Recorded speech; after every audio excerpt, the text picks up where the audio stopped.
Ladies and gentlemen, welcome back to the Palumbo Soccer Podcast. This is our sixth episode, and we've taken a little bit of a break since the JPSC season came to an end.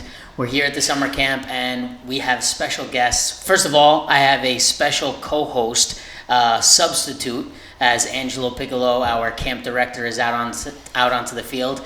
But we are welcoming Joe Palumbo back onto the podcast as the co-host for today. And our two special guests, especially for the beginning part, is Shawn Partain. The magnificent, bilingual, professional, soon-to-be player, Shawn Partain. He's already played one game here at the camp. He scored, he had an assist and won the game 3-1. Oh, he scored as well. And scored off a set piece. Better than James already. So he scored and had an assist, 3-1 in the opening game. Please excuse also the appearance of us. We just finished the staff game, which the old staff members are 2-0, which we need to point out. They just won their game 2-0 this morning, which I'm very, very proud of each and every player out on the field. Actually, and used to brag. We're also here with the legend, Shawn Partain. So please strap in and listen to a great episode with people creating so many memories here at JPSA. I would like to start off with Shawn Partain. Jackson, tell us a little bit about your favorite things to do. Well, I like to play chess. I like to play soccer in my backyard, my dad's backyard. Or maybe I just grab a ball in my backyard. Maybe I just grab a ball at my mom's house, but she lives in an apartment. So there's like laundry and there's a wall, like a whole big wall. Somebody lives on the other side, but I use one side. And I just start kicking the ball. Off the wall. Yes, off the wall. And of course, you don't keep the person on the other side up all night. You're not doing it at 1 Oh, o'clock. I just do it to the, no. No. Okay. No. Okay. I mean, that is, if you go through all the country and ask not only just top coaches but players, a ball and a wall, right? It's a big phrase. Everybody believes in it, and Jackson is already falling in love with the ball and having that relationship with the wall and scoring in his opening game here at the camp. It makes a lot of sense. So that's awesome. He just finished chess camp, and what is your favorite thing about playing chess? Well, Check, mate. I mean, kind of winning. Kind of winning. I have to say so myself. Winning.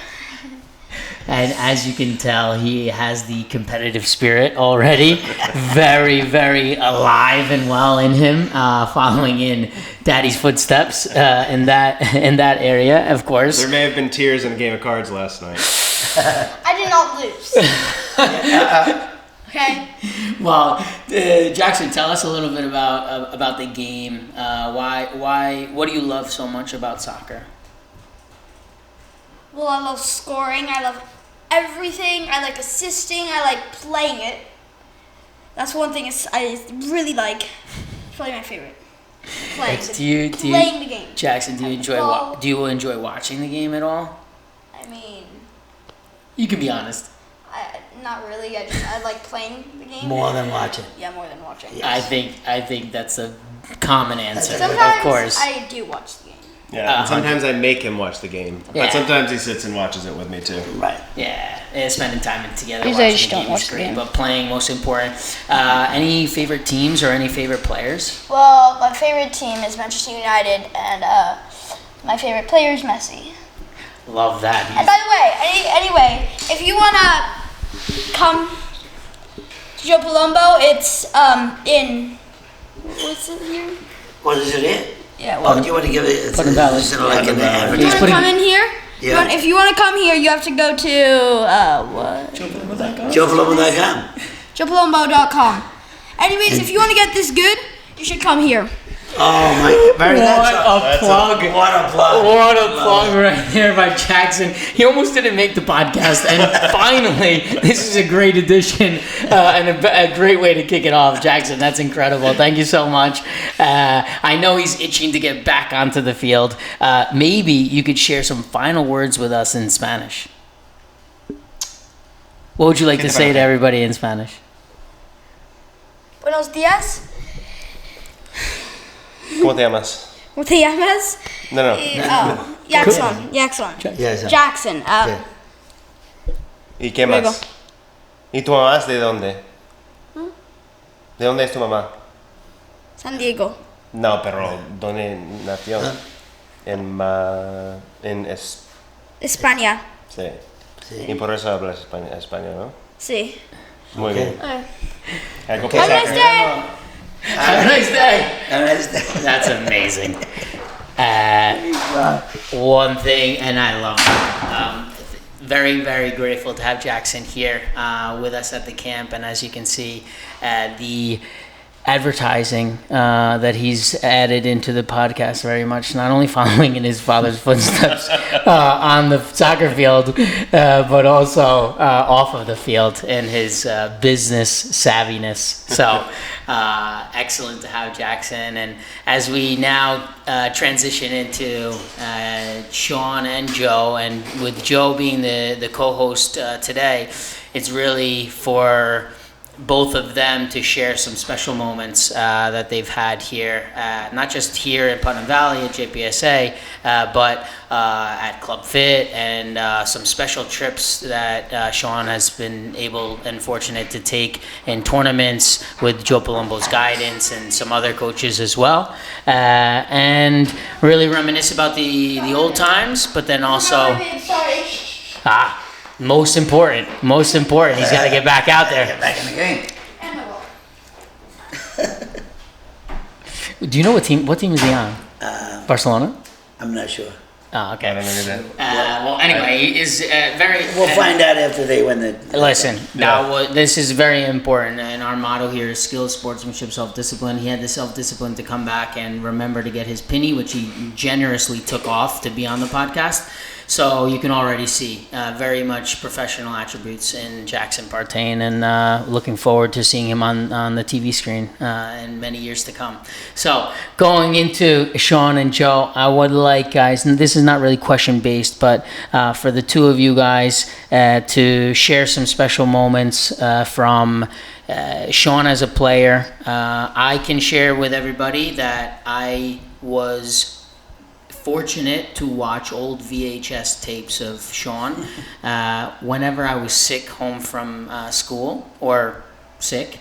I would pop in these VHS tapes. They were blue, and these blue tapes had players such as Edson Buttle, Jeff Mateo, Shawn Partain, Ryback, the Twins.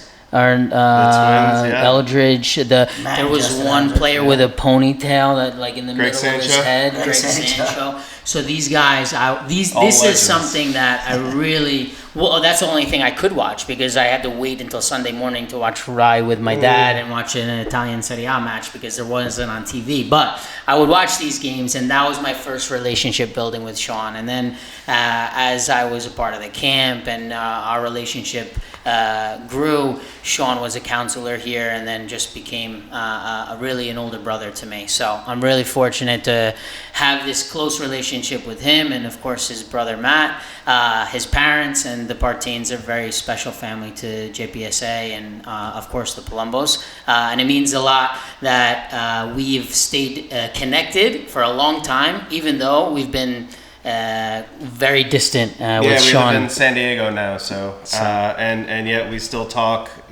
monthly, I would say. Some months a lot more than that, and we make sure that Jackson gets to camp every summer, and it's about a 3,000-mile commute, something like that. Yeah, I think so. Yeah. So you can see it's a very important and special thing for us. And what's special for me is having you guys here, not only to inspire the kids at the camp, because it's great that you're here, because you don't know it, but I brag about you guys all the time. I talk the old team always comes up in all my speeches to the kids. When we talk about skills, sportsmanship, and self-discipline, we always, your name comes up, Edson's name comes up, and Jeff, all the guys that, that shared with me those special days. Remember those days, huh? I'll never forget them. They were very special days, a special group, and you leading the way, and of course Fabian. Yeah. I think you were the general manager, and Fabian was our coach, and Yeah, he declined. He couldn't come today. Unbelievable. I told him Unbelievable. we Come wanted on, to promote Fabian. him, but- Yeah, Fabian was the man. I mean, we had a good team. Not just a good team, but a good team around you guys. And not to mention the parents. It was My parents always talk about that. yeah, they all and I would, as we just saw today. You know, I saw Mr. Johnson. Yeah. There was a special group of kids that had a passion for the game, and it just came out instantly. Anytime they came together, there was no time to fool around. No cell phones, no video. No, it was soccer. That's all we ever no did. video games. You guys were the video games. Yeah. I could, as James just mentioned. But it was. I get kind of emotional when I see one of you guys, because it was it was those times that I like to recreate with the kids. Yeah. And I remember, speaking of when we met each other, I remember in Club Fit, where you barely could walk, and you were dribbling the ball around the gym floor in there, probably in diapers, although I can't say that definitively. Sally was pregnant for Denise, was kind of one of my earliest memories of being at Club Fit. So it's been a while. With the big size 5 ball. I was still running around with the size 5 ball. Club. I had great memories. Trying to get ahead. Great memories at Club Fit. And those tapes I brought up, where were those tournaments? Where did you guys go? Jeez, we went, we were in Hamden and Glastonbury all the time. Hamden, Glastonbury a lot. Lake Placid once. Went to Lake Placid. We went to Atlanta, came in second place in the national tournament 2 years in a row. And Michigan, we went to my first time to California was with a team that you put together. Right. It was 10 or 11 or something like that. Yeah, it was like one of those national ASO sponsored game, and in Torrance, California, it was. Yeah, I remember when the guy came over and he says, we're going to California. You got any players? I said, well, what kind of tournament? He said, it's an ASO tournament. It's kind of, I said, oh, you're playing ASO in California? I said, teams in California and ASO. I says, ASO is not ASO in California it is over here. So I says, I get you a couple of ringers. So, Pete Reese went. Yeah, Pete Reese. Cropo. Oh, yeah. Andy Simon. Man, that was Twins, DeBono. Yeah. And, you went out, but I wasn't there, so you probably know a little bit more about that experience than I do. Yeah, I was young, but it was just one of a lot of experiences that we got through the whole Palumbo family of people and the soccer family. Yeah. I was gonna ask also. So like nowadays, there's a lot of structure. There's leagues. There's clubs. There's tournaments, and the opportunities are endless. And there's more international trips or exposure. How did it come about that, or or maybe Joe, you can answer. How did the team come together? How were the players selected? How the uniforms?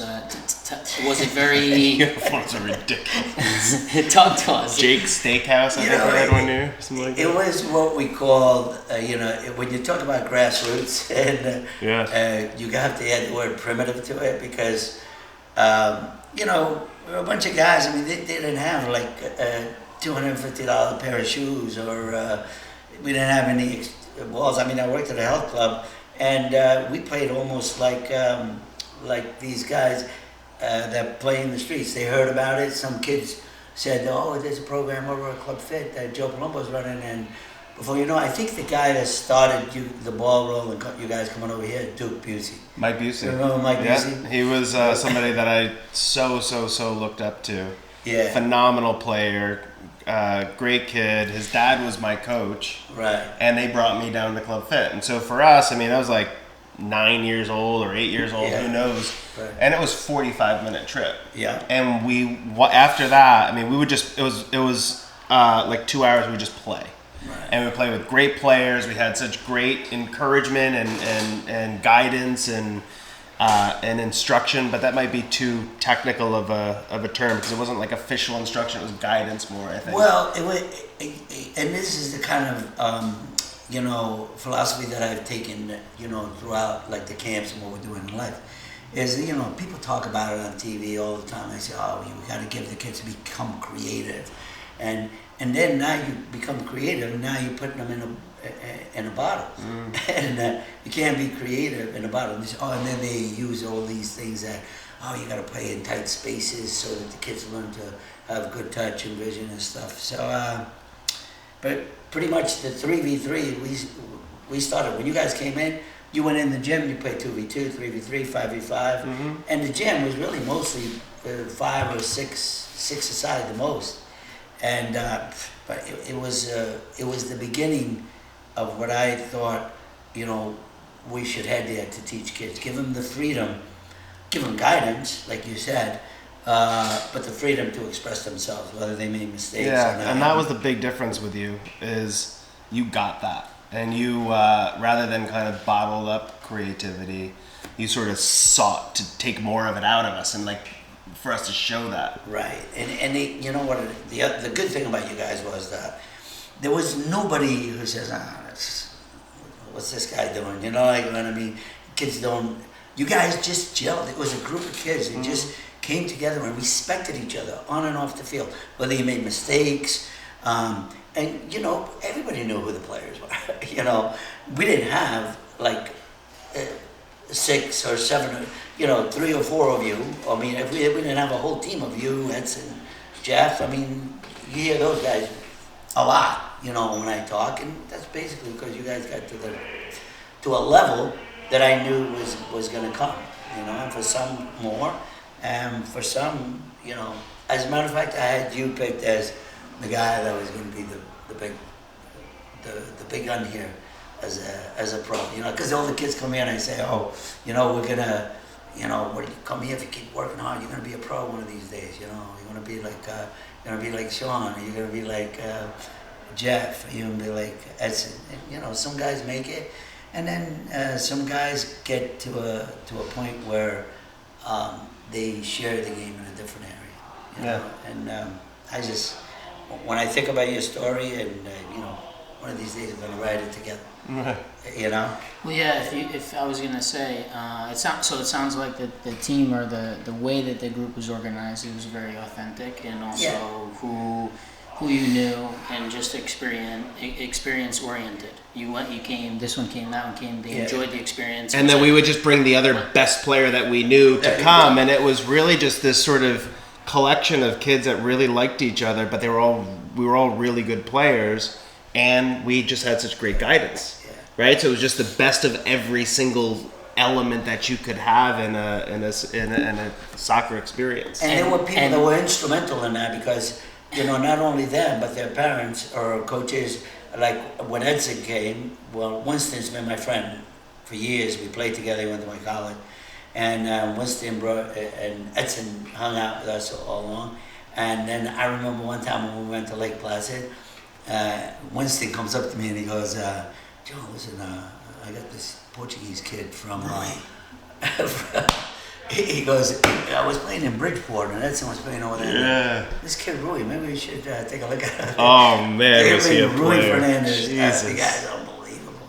The UConn, right? You guys played in Old Placid too, in Lake Placid. Yeah, too. we played as a Old band. Placid. The old guys played in Lake Placid. It was called Golden Touch. Yeah. And we always said I was the only non-Jamaican player on the team. But it was like Team Jamaica in Lake Placid. It was. I remember a goal that you scored actually in that tournament. You would kind of have like an inside out with your right foot to get that space, and then you smacked one in the top corner. Yeah, we had some good times, and that was at the time when I was. If anybody doesn't If anybody doesn't believe Shawn, you can check out the Instagram of last week's staff game. Joe Palumbo finished the penalty into the lower left corner and made it. I think it was 5-1 at that point, right? Yeah. Today was a closer game. I saw that on The Athletic, I think. Yeah. They didn't answer me actually.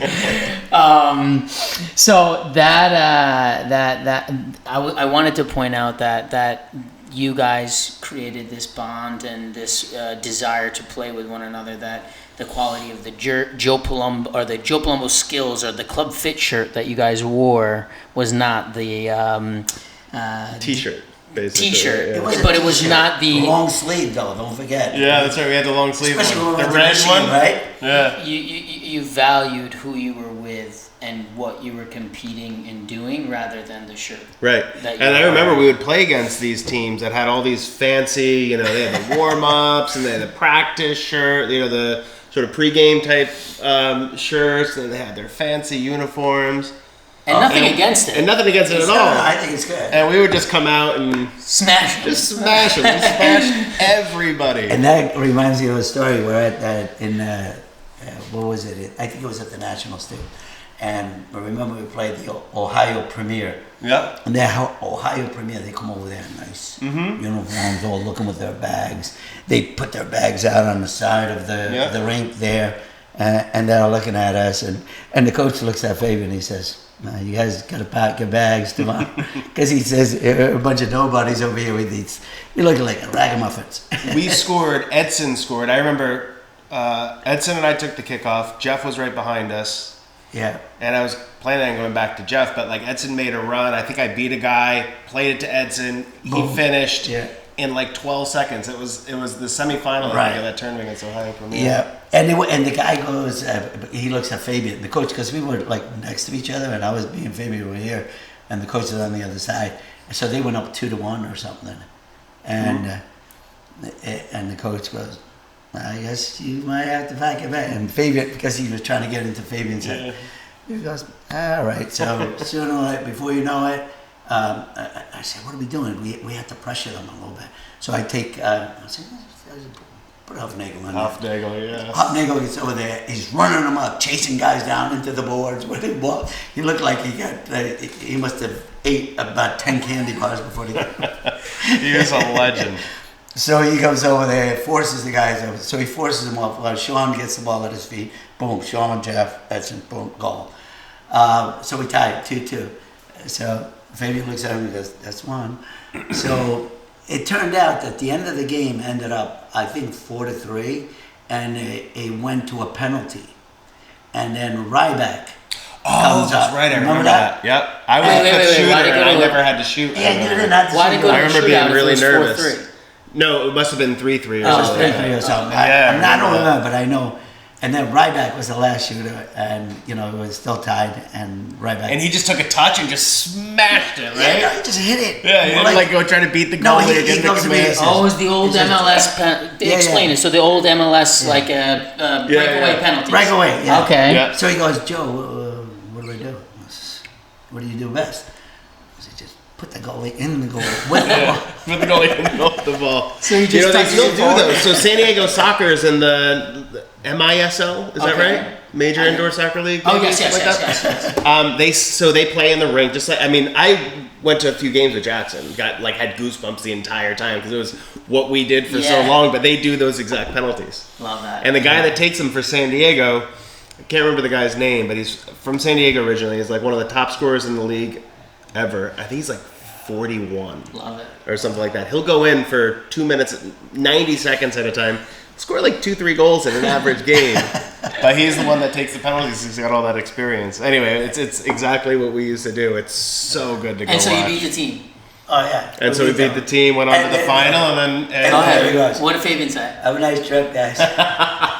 No, He's dancing over there. I remember that story. He said, "Take that back to." Yeah. Oh, I think you may have said something. I don't remember the exact quote. Oh, sorry, we won't. Take that back to It's in the Ohio. past. Sorry, sorry, Fabe.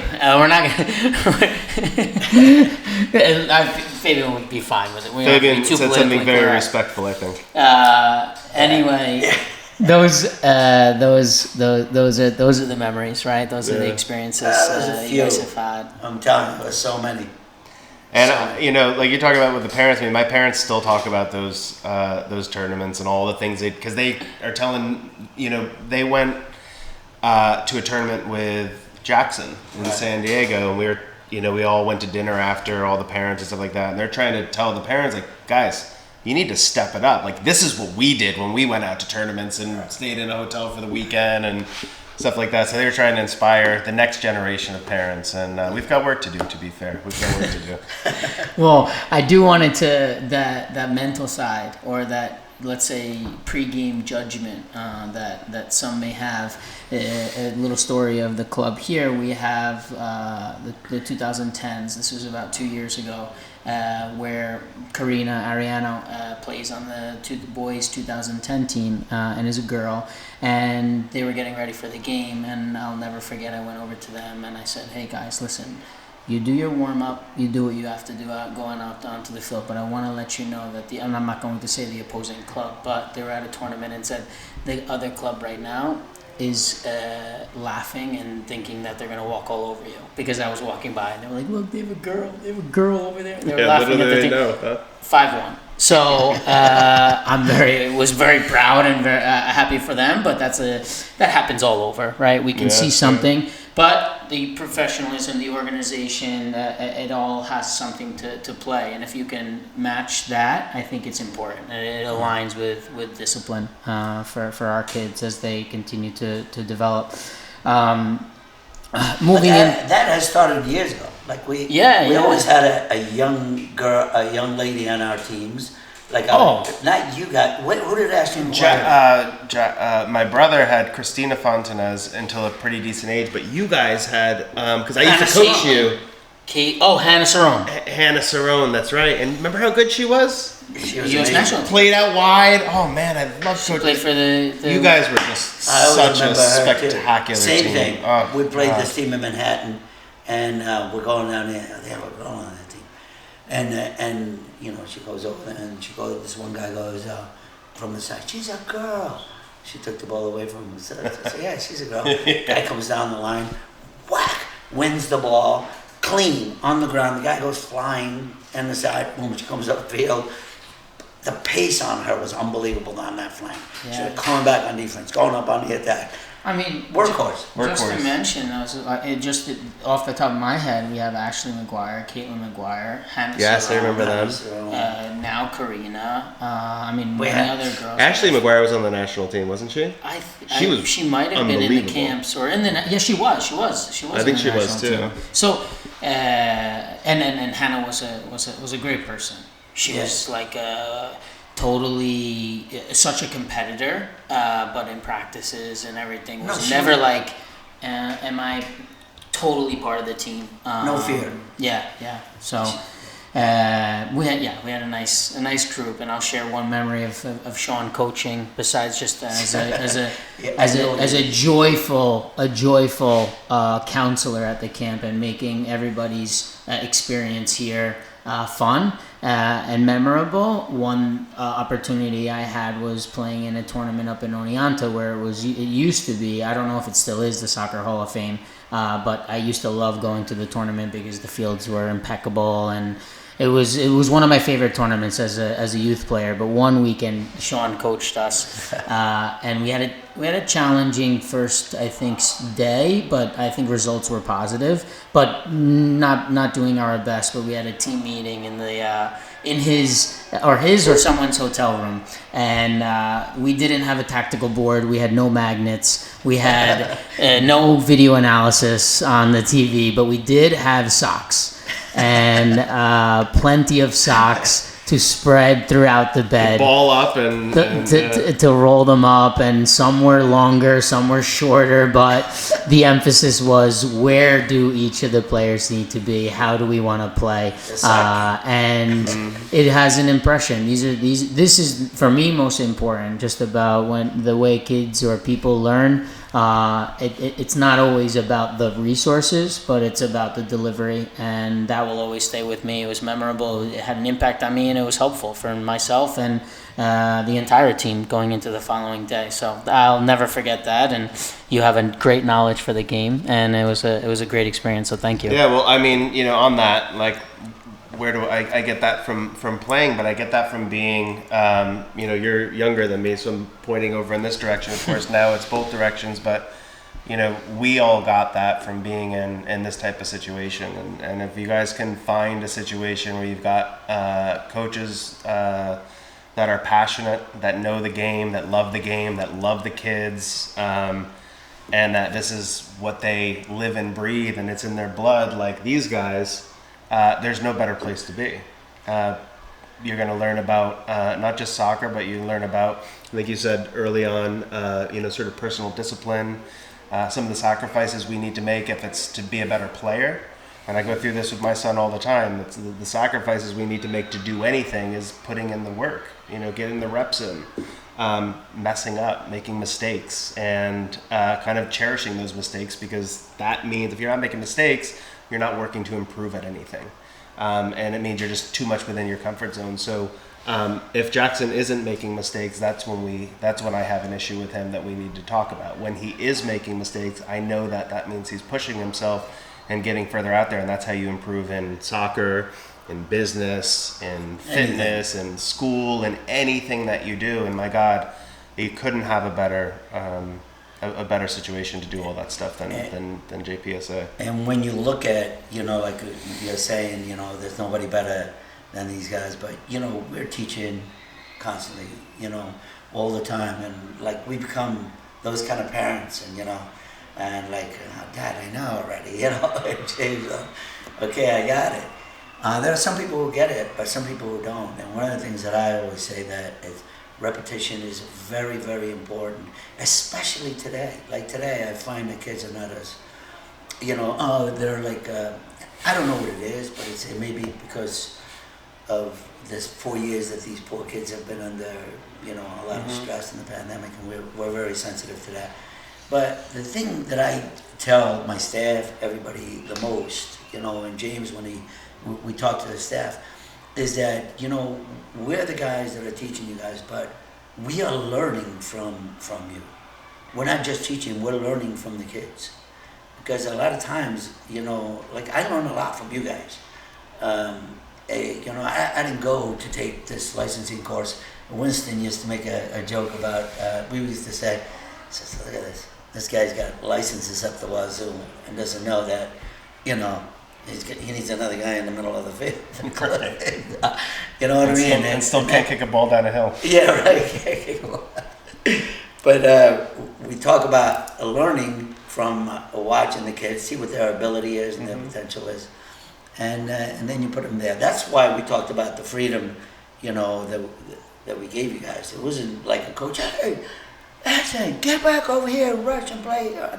No, we didn't do that. Hey, leave them alone. Shawn will tell them. It was guidance that you gave us, but you let us be ourselves, and you kind of like really drew that out of us. And I think all of us that went through that program all got so much better because of it. Yeah. And we got that philosophy came from like you guys. We all contribute to the game, and right now like what James is telling these stories and all that stuff. James running the programs here, the academy and everything. And we're getting kids that have been here before, like Angelo and Nick and here, and guys that have been here and have seen what they're doing. We hope they will give back to the kids, and that's why I come here, like right now with retired, a little, semi-retired, I would say. But my most enjoyable moment is to come here to the camps. And just to have guys like you come here, it's just an added bonus to see what goes on. And it's the same thing as went on before. It's just in a different time. Yeah. Yeah. Well, that's it. Is repeating, and I always say all of the people that are a part of our organization now, this has a rich history. And there's values, there's now generations of history, right? And so each thing that we do, whether you mentioned Nick as our executive producer here on the podcast, he's been through camps, he's been through the teams, he's been through the club, he's had guidance of me, guidance of different coaches, and this facility, all of it has played an impact on them, and now in a working role they know truly what the values are of the organization. So that's something that's important to me, while also at the same time we have people coming in here for the first day and they align with those values and the history. So it doesn't matter if they've been here before or are new. It's more though about do how we do things resonate with you, and I'm very happy with all of the people that are not just a part of our organization but but have been a part of it from a young age, and also not only working here, but coming here each and every day. And what I would like to share, you were mentioning the failures and trying things, and I would like to talk, Shawn, if you could share with everybody in the present moment your role as a father and seeing Jackson explore and learn through the game, but a little bit about why you take that philosophy based on your personal journey. And your journey, I know, has been excellent in success in the business field, but I do believe that comes from a strong passion for the game, and your success as a player going through high school, playing in college, and having that experience at Rutgers. And then I also know I was at your house while you were testing a product, and it was online or on the computer, and I remember this, and that took off, right? That began, your journey into your current moment. So if you don't mind sharing with us a little bit of how you balance your professional responsibilities, which is a great amount, and also your life as a father. Yeah, I think it goes back to values. So I didn't learn that much about values until I was not that much younger than I am now, actually. But I think if you're clear on what your values are, and there's lots of exercises that you can do, you can Google them, whatever, to kind of get clear on that. Once you're clear on what your values are, then your values can kind of help to guide your decision making. Because our lives are sort of a product of the decisions that we make regularly, day in, day out. And so, how do I balance things? First, I do the best I can. I don't have sort of aspirations of perfection because it's not real, and it's certainly not healthy to strive for. So I go to almost all of Jackson's stuff. I play with him almost every day, and I try to find that, for parents out there, I try to find that sort of balance of how much to push him, but also like how much he pulls me to do things, because I want him to get better, but it's got to come from him, not from me, because it's his life, not my life. And it's important that I keep that distinction pretty clear. As far as so I'm a founder CEO now of some different companies, and that all started because so I went after graduating high school, I went to play at Rutgers, which was I don't know if they're any good now. They were a big school back then. And preseason freshman year, I broke my back, and my career was over like that. And so I took I didn't get depressed or anything, and I still had all this energy and enthusiasm and the work ethic and the discipline. And so I was like, I wonder how all these people make all this money. Let me go start to figure that out. So that's what I did. I just started, meeting people and interviewing people and asking questions and offering to work for free and trying stuff. And then I just started doing stuff, and I got it. And I was okay with, with failure, and I was okay with, so I'm competitive, so I don't like failure, but I realize that it's a crucial component. It's inevitable, and it's important to fail, because again, if you're not failing, you're not pushing yourself hard enough. And so I failed at so many things. I got so good at it. I'm still pretty good at it, to be fair. But what happens is you find things that actually work. And my brother, by the way, was so he had another team here, a phenomenal player, and they had another. So they were 84s, we're 80s, and they had another team of just spectacular. We have to get them over here. People, players. Yeah, you got to get Matt on the podcast too. And he and I have been able to build. We'll be laughing the whole time if he's here. Yeah. I mean, talk about comedians. Maybe we'll bring him and Grady. You definitely won't need a microphone for those two. Him and Grady. Oh, Grady will tell the infamous story when I asked for the ball 3 times from the other team and he gave it to me. That was the best tournament I've ever been to in my entire life, by the way. That was literally, I think that might have been one of the best experiences of my whole life, that tournament. Wow. Grady! Matt calls me, James. I'm coming to the '77 tournament. Let's go. I'm on your team. I think I think I have to work the tournament. I'll ask Murdako. No, yeah, you can play. Perfect. Champions. The next year we entered the tournament. Matt entered the tournament. Do you remember the name of the team? No. Defending champions. I don't remember it the year after. I might have been. I don't think you were there the year after, but the first year you can tell the story. Grady was fooled with the same joke 3 times. Why wasn't he on our team? They had like an Oneonta team. Did he go to Oneonta? Yeah. So they had like an Oneonta team. You got to get those guys on the podcast, James. Next 2 guys. Oh man. We'll save the story for Matt. Okay. Okay. Yeah. I'll put you in touch with our people. And I was saving Matt because I was going to bring him up because you guys, this is a family run business with, of course, with our partners, the Arianos, and which is practically family.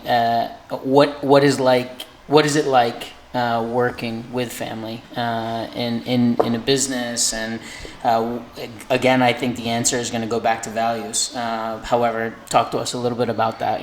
Working with your brother, with family, with a loved one, making decisions, important decisions with great consequences or great opportunities. Tell us, how is that? Yeah, look, I mean, I think there's anything like it. We started doing things. I was in college, and like I said, I had some free time on my hands because I wasn't at practice at 6 or 7 in the morning for a few hours every day, and so I just started doing stuff. And I would call Matt, who was in high school, and I'm like, dude, can you make a website? Do you know how to do that sort of thing? He's like, oh yeah, I got that, no problem. And it it just kind of got blossomed, and we found some things that worked, and so now we're 20 odd years into this, and one of the things about one of the unique things about Matt is he's extraordinarily capable. He's got a really interesting brain and combination of sort of technical and like technology type expertise, software development, and then the understanding of the power of software with the marketing, and because we're kind of marketing guys, and entrepreneurial sort of background in mind, and he's able to kind of mesh those all real well, and I'm on sort of the visionary side of things, and kind of figure out what we can do and how we can do it. And it's really weird because if we weren't brothers, we would I would try and find somebody exactly like him, and he would try and find somebody exactly like me, and it's weird because we sort of we grew we're formed in the same womb, I guess. I was just about to say, so really all the credit goes to your parents. Yeah, 100%. And to be fair, a lot of credit goes to my parents. Yeah. For so many reasons. But Matt, though, I don't think. I mean, it would be tough to not see that he could be a partner with anybody. No, because 100%. of his humor, his attitude, his joy of life, just on and off the field too. I mean, when he played, I was like, so like all these young kids that come over and you see their skill, but you see their skill in the way they play the game. But most importantly, you look at their eyes. Like when I looked at you and you look at their face, and you could tell which kid is going to be successful in an area because of, the kind of presence that and he's got tremendous presence. Yeah, he does. You both do. In different ways. Yeah, I was gonna say. But you know what, I wanted to ask one more question since you're saying and soccer has been a big part of your life, and not just with me.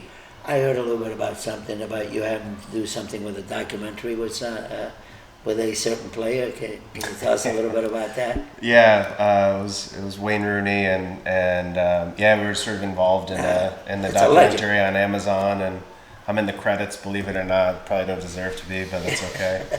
And Are you kidding me? Don't sell yourself short. Crop that in, Nick. We'll plug in the documentary.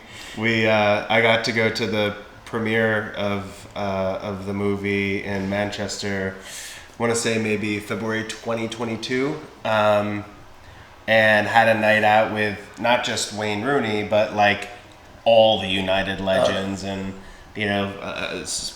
Kyle Walker, some of the City Boys, and Rio Ferdinand got there later in the evening, and Ryan Giggs. Yeah, he met Giggsy on the plane. I met Giggsy on a plane on the way down to Barcelona to see the second leg, which I was supposed to be heading back to. So we went to the. I remember you sent me the picture of you with Giggsy on the plane. I said, "The heck are you doing?" I said, "Why am I here?" I thought you were going to call me. I said, "Hey, I'm Ryan Giggs. Can you come on over? We'll have a couple of beers." But you were on your way Champions League? No, so we went to the game in Manchester, and as Jackson said earlier, we're Manchester United fans, and like life is difficult for us for the last sort of 12 to 13 years. Most of life has really been a challenge, given how important soccer is to us and how competitive we are. But anyway, so we played Barcelona 2 legs in the knockout round, and we only lost 1-0 to them at Old Trafford in Manchester. And that was a Wednesday, and I was due to go back to San Diego on Sunday. I'm just kind of sitting there like, man, like 1-0, like I might have this. So I changed my tickets, went down to Barcelona to watch the second leg, and I get on the plane. I have my backpack everywhere. I read a ton, so I get on the plane, take out a couple of books and probably a Kindle or whatever in my backpack. And as I'm taking stuff out of my backpack, right behind me, was sitting Ryan Giggs. And legitimately, I just dropped everything everywhere because I was so startled and starstruck like I'd never been. And sitting next to me was actually my friend was sitting on the other side of the aisle, and sitting next to me was Giggs's best friend, and it wasn't his agent, but he was somebody that was managed. Managed some stuff with him, but. Also with Scholesy, my dog's name Scholesy, and they were telling me about they'd be in India for something and they're playing like we used to do in the hotel hallway. They're playing with a little juggling ball back and forth, but it's not us kids. It's Giggs and Scholes and Nicky Butt, all these breaking players. Into the hotel. That's amazing. As adults, I mean, God, yeah, we've been lucky enough to have some pretty cool experiences over the years for sure. That's awesome. That's awesome. Well, love it. I would say to close, because today's an action-packed Friday here at the camp. You've already given us so much wisdom and advice throughout the podcast here. But if you have any advice for our families, and the reason why I say families is because I see, and we all see things as a whole process and a circle here when it goes the player to their parents to their siblings to us as leaders and coaches and our administration. We all have to work together. So I think if you have any message, just you're a father, you've been a player all your life. You've grown up and had many experiences on the field that were challenges and also off the field. Any advice that you have for our parents and also especially the kids? Yeah, it's hard because I'm going through it too. And like I said earlier, I'm not perfect at it either. But, I think for one thing, I think you're in a really good spot. So I think one thing that we have to do for our children is kind of pick where they, kind of learn and play and things like that. And I live this. So, without question, you're in the right spot. You're in a great spot with wonderful people, extremely capable people. And then, just encourage your kid. I think sometimes there was this boy on Jackson's team he would cry every game because he would sort of make a mistake and his dad would yell at him, and I'm this poor kid. I mean, we want our kids to be better, but I think the positive encouragement is good, and then the coaches. I mean, the coaches know how to make these kids better. So I think to an extent we need to trust in them and then just support our kids however we can. One thing I did with Jackson today, because I need to be remiss if I didn't, in the staff game this morning when the old guys beat the young guys in the staff game. My instruction to Jackson, because James plays center midfield, Jackson plays center midfield, and James, if you don't know, is a heck of a player. And so I said, Jackson, just watch him. And James was playing only with his left foot today because he made a bet with one of the young kids on the other team. But just master class, and it's not just when he gets the ball. It's, his head is on a swivel. He's always looking around when the ball's nowhere near him, so that he understands when the ball does get to him exactly what he can do with it. An extra level of complication with left foot only, of course, today, because he's got to think even more to get that first touch with his left foot, the second touch with his left foot, where the space is, where your support is, where the pressure's coming from, and then just like the first touch and the execution of the passes. And so I just had Jackson just watch James this morning. Obviously, everybody was great, but my God. In any case, just help them develop a passion, help them love it. So who was watching him more, you or Jess? I didn't take my eye off it. It really was just really fun to watch. And now, it was a terrible shot, though, the one that hit the post. And now everybody, yes, with his left foot. Now everybody can see why I stay in contact with Shawn, why he's invited on the podcast, why he's clearly a great supporter of mine, and whether those statements are true or not. Oh, those statements are you can verify with Jackson. Well, I'm humbled, and I've always had that support. So I will say, Shawn and Matt, they've been tremendous fans of not just the entire Palumbo family, but I've felt it on an individual level, and it continues. So, Shawn, thanks so much. Thank you so much for being here. I know Joe Palumbo, I'll allow you to close. I just want to end up with a game when the first league that we had indoors over at Club Fit, we had me, Winston, Fabian, this guy Chris Santo. I don't know if you remember him. And I don't know who was before. It's Andy Jennings' cousin. Oh, Andy Jennings. And was it Evan? Evan Whitson. And we have five guys. Evan Whitson was a player. 5 teams in the league, right? We picked goalies, and each one of us was on the team, and we had the picks. And I got the first 2 picks. I took him and Jeff on my team. Edson wasn't in that league. Otherwise, I would have. So for the record, he just wanted. Otherwise, I would have picked it. It was Shawn and Jeff. Yeah. But anyways, we were playing with you guys, and I was like, you mentioned about James, and we were supposed to like guide you through, but I was more like, I was on the sideline, but we all had. I was telling somebody the other day because Peter Schmeichel was for Copa America or Euros or something like that. He's and you used to call me Peter Schmeichel. Peter Schmeichel, yes. Watched the game with somebody and was recounting that the other day. We gave everybody names. Now we give everybody names here at the campus. Yeah. Well, anyways, soon we have to get to more names. As you can hear, the kids are funneling in. They just finished the Junior All-Star game. Nick Iniesta. That's his name. That's his nickname. Sin Iniesta, no fiesta. I'll tell a quick story on the podcast, okay? Nick Valentin comes here for his first day. It's club tryouts, and he was on the side. He comes to me, and I said, how's it going? What's your name? Oh, my name's Nicholas. What position you play? I play midfield. All right, excellent. And I jokingly, I was like,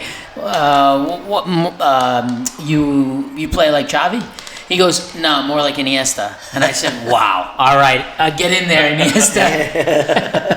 That's a big claim, I like that. So our executive producer is stored in my phone as Nick Iniesta Valentin.